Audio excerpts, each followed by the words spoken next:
Morning po. Meron po tayong non-food review today. Pinadala po ito galing sa Shopee app po.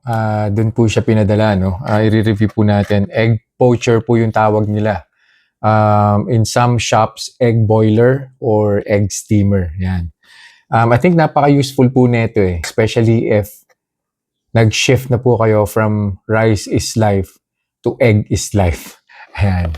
Kasi ako mismo, I find it hard na kukuha ka pa ng kaldero, maglalagay ka ng tubig, tapos isasalang mo sa kalan, and then just to make hard-boiled eggs. Minsan hassle siya eh. Napakaliit lang po nito eh. Napaka-portable. Yan.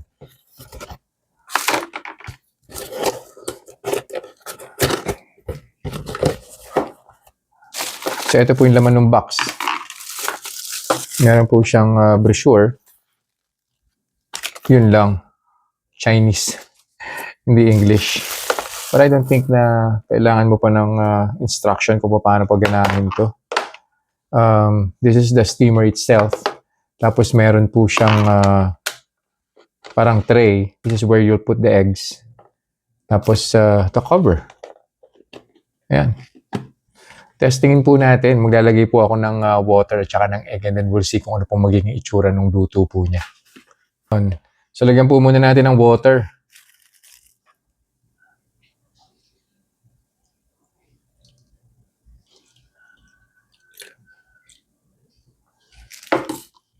And then ito pong tray.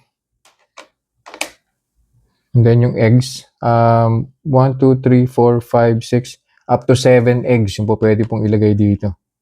Yan, so dalawa lang po yung ilalagay ko. And then, put on the cover. Tapos i-on na po natin siya. Pabalik po ako and we'll check kung ano po yung magiging itsura ng egg po, yung cooked egg or hard-boiled egg. Mukhang hindi po siya automatic, so naka 15 minutes na po. Yeah. Actually mga 16 minutes na po siya eh. Yan. And then check na po natin yung egg kung ano po magiging itsura. Meron po akong cold water dito.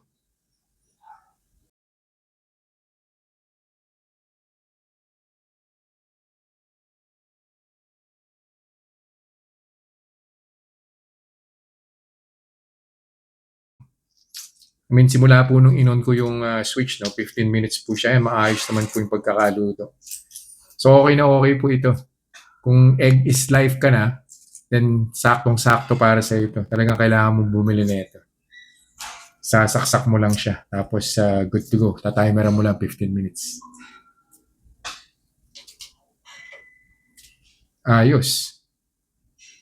So, ilagay ko na lang po sa comment section yung link kung saan po nakakabili na itong egg boiler na to or egg steamer. Kung sa TikTok nyo po napapanood to, nasa yellow basket po yan.